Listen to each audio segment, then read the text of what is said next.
Hi, this is Stephanie Miller from The Stephanie Miller Show. Please enjoy this exclusive clip from my show on Political Voices Network. So one of the challenges that you guys have, that shows like ours have, is trying to break through the noise and not just the distraction of the day, but also the misinformation and disinformation, the fact that it's so hard to get clear information to people who need to make decisions. What's the recipe there? How do you try that? Yeah, what's the answer to misinformation is a big question.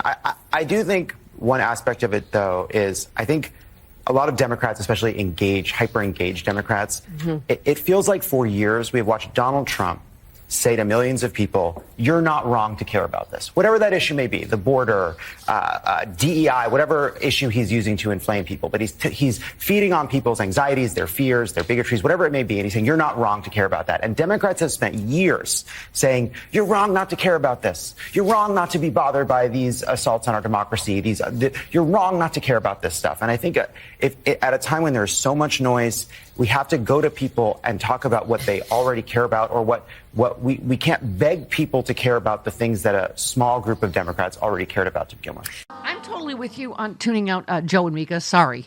You can't be the ones on the liberal network to bend the knee first and then have any credibility left. And they're trying. I listened to them for the first time this morning. But what I'm concerned about, Chris, particularly with the sale and everything going on, please support the rest of MSNBC, because unless you want that whole network to go away and we have no liberal option, there are so many great talents at MSNBC.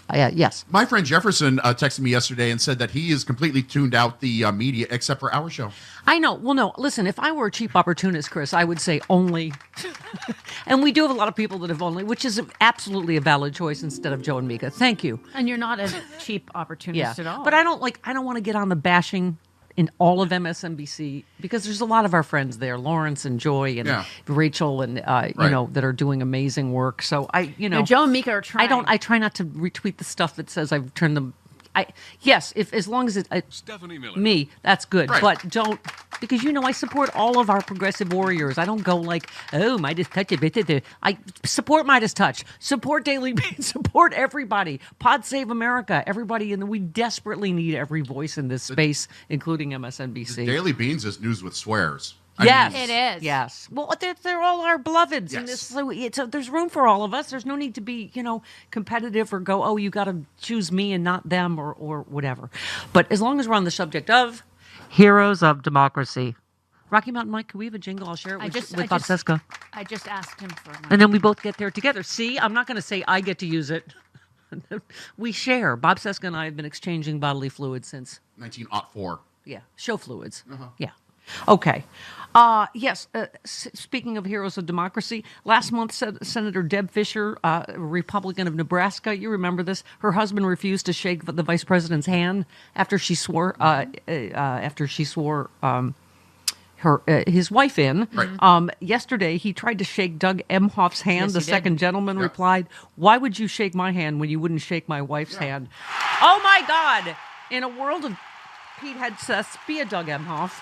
And then they were cordial after that. That may have They just talked made about me. golf. That may have just made me straight. If I could find a Doug Emhoff, how awesome and romantic is that too? And just you disrespected my wife. It's yeah. You need to go out in public to find yourself a Doug Emhoff. Yeah, you need to leave the They house. leave the Yeah. house. Oh, Yeah. is that where they are? Yeah. Well, if they really love me, they'd come here. Oh. Do you want to give out your address? I don't think so. We might be getting to that point.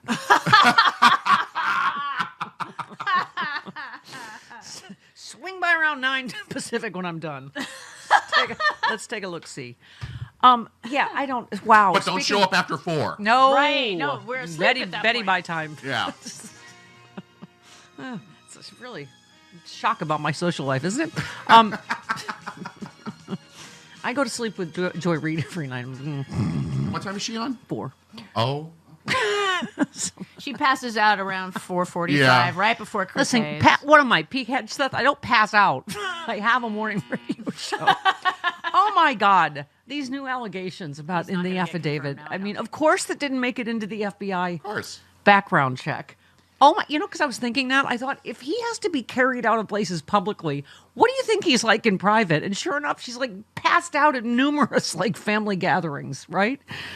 Which is why I was a little sensitive that I don't Sorry pass about that. out You every. fall asleep at 4:45.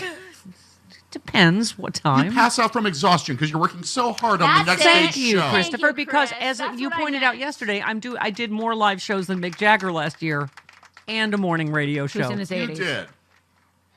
And he Well, got so am I. and he got billions of dollars. Senators have reviewed an affidavit containing new alcohol abuse and domestic abuse allegations against Trump's defense secretary nominee Pete Hegseth.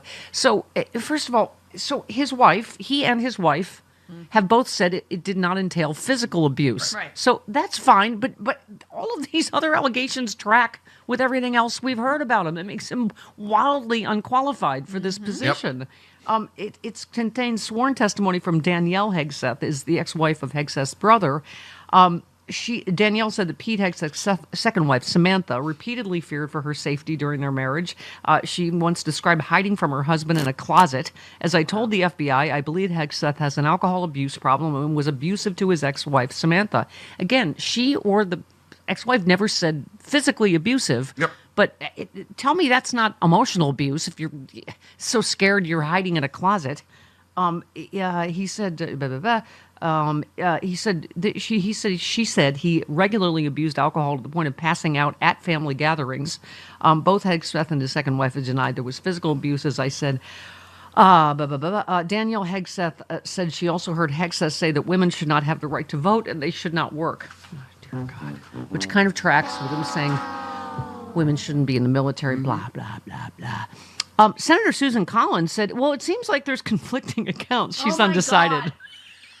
Conflicting? No, there's not conflicting. All of the counts are pretty much the same, that he's a drunk and or rapist and or allegedly. How What? does Maine keep sending her back to I the don't Senate? understand.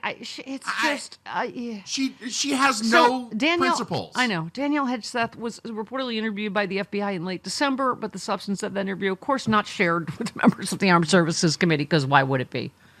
Oh, my God. Yeah, all these Republicans, Chris, Senator Roger Wicker, Republican in Mississippi. Yep. Well, I'll look at that, but I think she has an axe to grind. Here we're going to go with every woman. Yep. Every woman's a lying bitch, Yep. right? In Republicans' minds. If they say anything...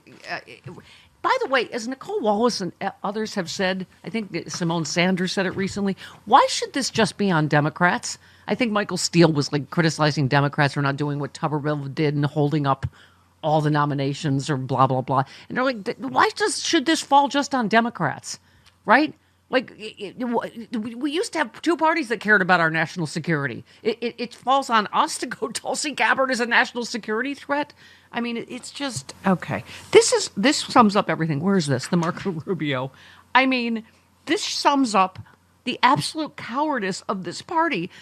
They're all on record as saying, of course, none of these violent, terrorists should be pardoned.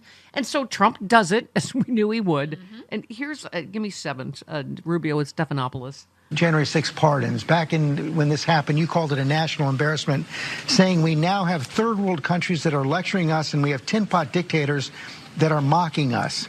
Of course, you're now America's top diplomat. You'll be speaking with your counterparts around the world. What message does that pardon send to them?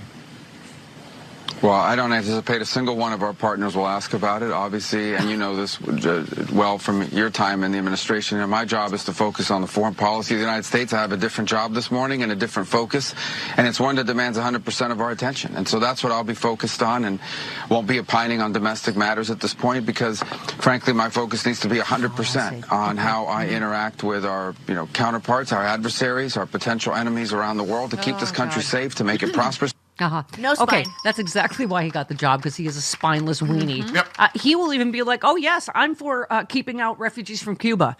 Yes. Oh, my God. As Trump just did yesterday. He's refugees from Cuba. Yeah. Okay, all right, one more. And then we'll break. Yeah. It's what he campaigned on. I think he made it pretty clear yesterday that he wants to reinvigorate an American foreign policy that makes America safer and stronger and more prosperous.